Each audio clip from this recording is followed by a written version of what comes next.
السلام علیکم، بسم اللہ الرحمن الرحیم، نحمد و نصلی علی رسول الکریم۔ سورہ حج کے 12 مرکزی موضوعات میں سے ہمارا 9واں مرکزی موضوع قیامت ہے۔ اس کے 6 ضمنی موضوعات ہیں، جس میں سے تیسرا قیامت۔ 4 نکات ہے جی۔ 7 نمبر سے پہلا ہے قیامت نے بلا شک و شبہ آنا ہے۔ وَأَنَّ اللَّهَ يَبْعَثُ مَن فِي الْقُبُورِ، اللہ لازمی قبروں سے اٹھائے گا۔ اس سے کیا ہوگا؟ کب اٹھائے گا؟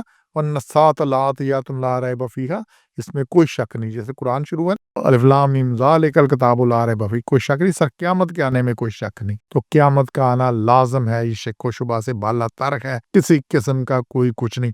اور جو یہ عمل کی خرابی ہے دنیا میں، یہ اسی وجہ سے ہے کہ انسان کو اس میں شک ہے کہ جی قیامت آنی نہیں، اگر آئے گی تو پھر کوئی بچا لے گا، یہ کچھ نہیں ہونا۔ پھر 17 میں اللہ تعالیٰ فرماتے ہیں مومنین اور مشرکین کے اختلافات کا اللہ تعالیٰ فیصلہ فرما دے گا کہ دنیا میں کیا مسئلے ہیں۔ جتنا ہر کوئی سمجھتا ہے میں حق پر ہوں، اس میں یہودی بھی ہیں، نصارہ بھی ہیں، ستارہ پرست بھی ہیں، شاید میں اللہ نے کلیئر کیا ہے، مومنین بھی ہیں وہ، لیکن اللہ کیا کرے گا؟ مشرک بھی ہے۔ اب یہ اربوں مشرک ہیں انڈیا میں، چائنا میں، باقی دنیا میں، باقی بھی کوئی کچھ ہر ایک سمجھتا ہے کہ میں ٹھیک ہوں، اور اس پہ قتل و غارت بھی ہو رہی ہے، سب کچھ ہو رہا ہے۔ تو اللہ سب اختلافات کا فیصلہ کر دے گا۔ ان اللہ یفصل بینہم یوم القیامہ، اللہ اس دن سب کا فیصلہ فرما دے گا، سب کا فیصلہ فرما دے گا۔ اور کیونکہ اللہ ہر چیز پہ مطلع ہے، کل شیء شہید۔ فیصلہ کیا ہوگا؟ اللہ نے اگلی آیتوں میں فیصلہ بھی بتا دیا ہے کہ یہاں پہ آگے آئے گی بات کہ اللہ نے فیصلہ کیا کرنا ہے، تو صرف سارا فیصلہ ہو جانا ہے۔ اور پھر 56 میں بات آ رہی ہے آگے کہ اس دن بادشاہی شاہی صرف اللہ تعالیٰ کی ہوگی، کوئی کسی اور کی وہاں پہ دال نہیں گلنی، کسی کی بات نہیں ہونی اتنی۔ الملک یومئذ للہ، اس دن بادشاہی صرف اللہ کے لیے ہی ہے، اور یحکم بینہم، وہی فیصلہ کر دے گا۔ جیسے پیچھے 17 میں بات ہے، اسی اللہ سب کا فیصلہ کر دے گا کہ والذین آمنوا، جو ایمان لائے۔ فیصلہ کیا ہوگا؟ جو ایمان لائے، اسی 56 میں، اور اعمال صالح کی، ان کے لیے جنات النعیم ہے، جنتیں ہیں نعمتوں والی۔ اور جو انہوں نے کفر کیا اور جھٹلایا اللہ کے احکامات کو، فاولئک لہم عذاب مہین، ان کے لیے ذلت کا عذاب ہے۔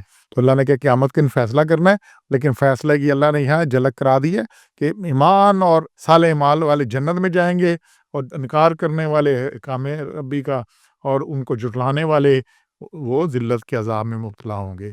تو یہ سارا کچھ حکم صرف اللہ تعالیٰ کا ہونا ہے، اللہ تعالیٰ تمام اختلافات کا فیصلہ بھی کر دے گا۔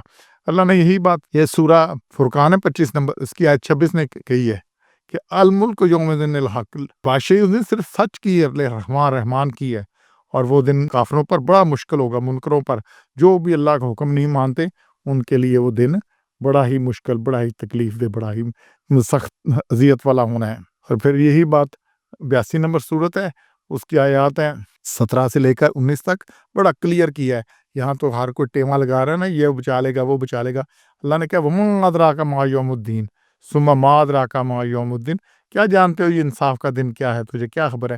اور یہ جو ہم یوم الدین ہے، یہ سورہ فاتحہ میں پڑھتے ہیں نا، مالک یوم الدین، اللہ مالک ہے قیامت کے دن کا، یوم الدین۔ تو اللہ یہ پوچھتا ہے کیا جانتے ہو قیامت کا دن کیا ہے، یہ فیصلے کا دن کیا ہے، کیا سمجھتے ہو؟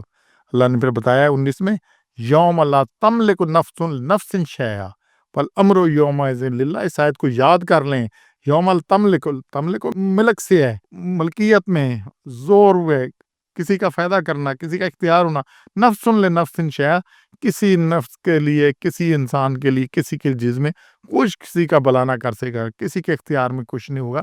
والامر یومئذ للہ، اس دن حکم صرف ایک اللہ کا ہوگا، ایک اللہ جو حکم دے، جس کو حکم دے، اور جس کو شفاعت کا حکم بھی اللہ کا ہونا ہے، جس کو من ذا الذی یشفع عندہ الا باذنہ، کوئی اللہ کے اذن کے بغیر شفاعت نہیں کر سکے گا۔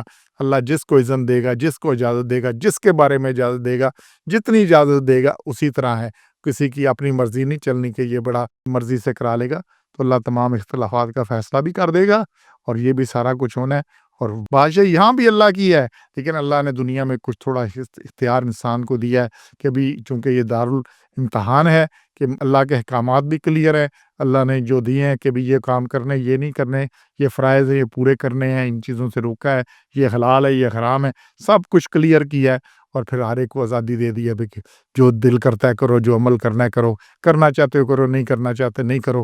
تو پھر اس کے بعد آنا تو میرے پاس ہے، تو پھر تمام اختلافات کا، تمام ٹیموں کا، تمام باتوں کا فیصلہ کر دے گا۔ اور جو لوگ دلیل دیں گے نا یہ تو اللہ نے قرآن میں بار بار کہا قل ہاتوا برہانکم ان کنتم صادقین، سچے ہو تو بتاؤ کہاں میں نے کہا ہے۔ اگر سچے ہو دلیل لاؤ کہ فلانے کے پاس اختیار ہے فلانا، تو فیصلہ بھی صرف اللہ کا، اختیار بھی صرف اللہ کا، حکم بھی صرف اللہ کا۔ اور یہ جو دنیا میں بھی اسی طرح ہے، لیکن یہ تھوڑے سے ایریے کے لیے، ایسے ہی جیسے بچے کو آپ تھوڑے دیر وقت کے لیے کچھ کھلونے دیتے، کوئی دیتے ہیں کہ بھی اس میں جو چاہے کر لے، لیکن پھر کیا دینا ہے اس کو، کب دینا ہے، کب اس سے لے لے، کچھ یہ آپ کے اختیار میں ہوتا ہے۔ تو اللہ واپس لے لے گا اور پھر قیامت میں یہ سارے فیصلے ہو جائیں گے۔ تو اس میں یہ 56 میں آ رہا ہے کہ پھر جو ایمان والے ہوں گے صالح مال، وہ جنت میں جائیں گے، اور جو دوسرے ہوں گے جو امال اور صالح مال نہیں کرتے، وہ عذاب ذلت کے عذاب میں ہوں گے۔ تو ہم نے اپنا فیصلہ کرنا ہے، اختیار ہمارا ہے کہ ہم نے کدھر جانا ہے۔ سبحان ربک رب العزت عما یصفون وسلام علی المرسلین والحمد للہ رب العالمین۔